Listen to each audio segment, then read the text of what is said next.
I welcome all of you to the 5th International Conference on Islam in the Contemporary World, the Gulen Movement in Thought and Practice.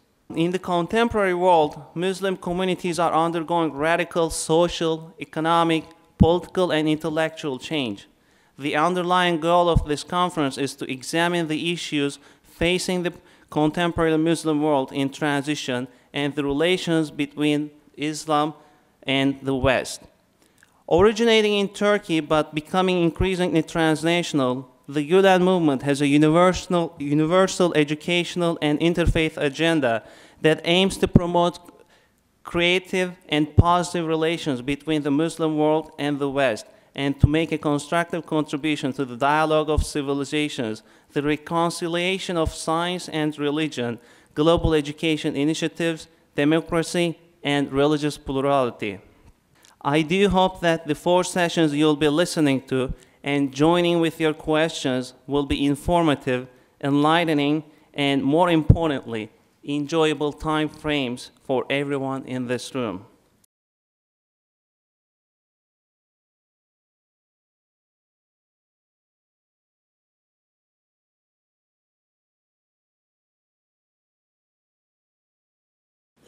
Good morning. As Mehmet explained in our first section, we have Dr.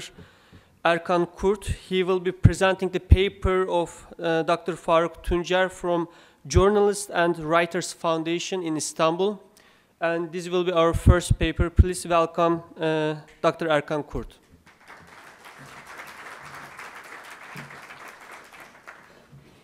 The article by Dr. Tuncer that I revised and reorganized by the request of the committee and the author outlines and concisely examines the intellectual development of Fethullah Gülen in 4 stages.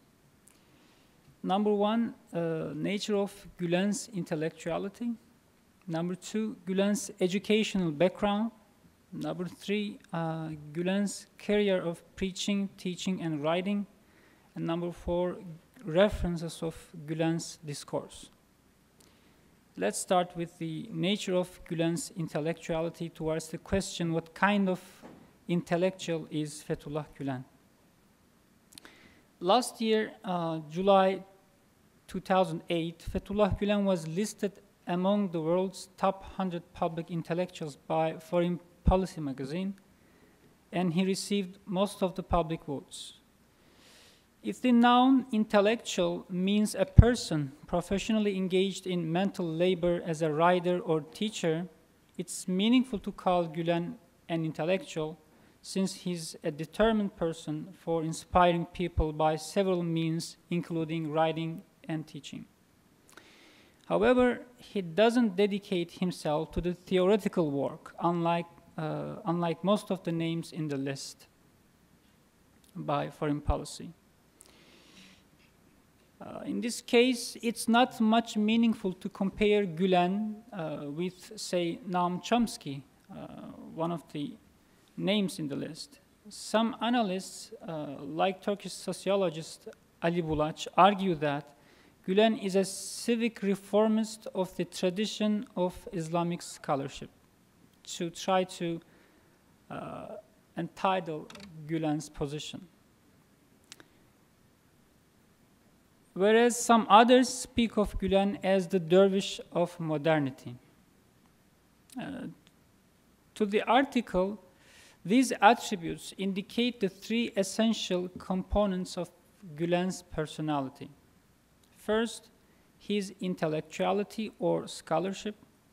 Second, his spirituality or piety. And third, his activism or service. His intellectuality is serious, spirituality sincere, and activism altruistic. As his friends and students always refer to, these 3 components are delicately balanced and controlled with each other in Gülen's daily life. It could be said that the nature of Gülen's intellectuality involves the mutual requirement between theory and practice, knowledge and action, faith and deed. Concerning this mutual requirement, He, just like Abu Hanifa, the leading figure of Sunni Islam, confesses that to know is to do, which means knowledge is valuable and effective if and only if internalized through praxis. Gülen's praise of praxis explains how his discourse has mobilized hundreds of thousands of people throughout the entire globe. It's not only his scholarship, but also his piety and sense of service that energize the volunteers of the movement. Our second paper will be presented by Dr. Johnson McMaster. He's from Ireland, and he is teaching at the Irish School of Economics, and his title of his paper is Hikme, Hokma, Sophia as an Abrahamic Ethic for Life, Fethullah Gülen, in dialogue with the wisdom traditions of Judaism and Christianity.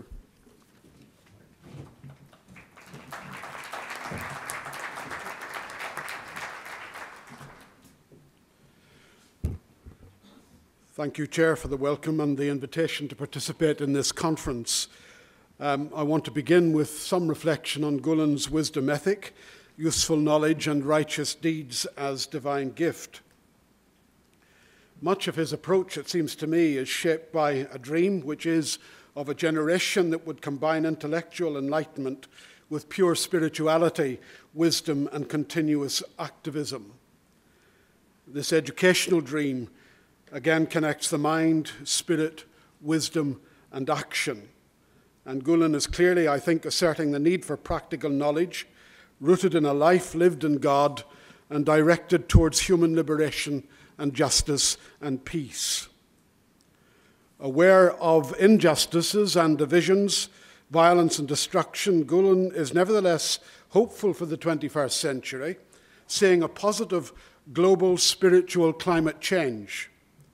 He believes that we live at a time of sprouting of a spiritual dynamic that will revive the now dormant moral values. A new understanding and a new spirit of tolerance will lead to the cooperation of civilizations rather than their clash. And the 21st century, he thinks, will be characterized by inter-civilizational dialogue and the sharing of values. For Gülen, wisdom is rooted in the Quran and is ultimately the gift of God. The sources of wisdom are divine revelation and inspiration, which Gülen takes to mean all the prophets and all spiritual guides who are also sages and wise people. It is ultimately God who puts wise and uplifting thoughts, ideas, and purposes into the hearts of saintly people. Above all, wisdom from God comes through divine scriptures. There is inclusivity and openness here in Gülen's thoughts.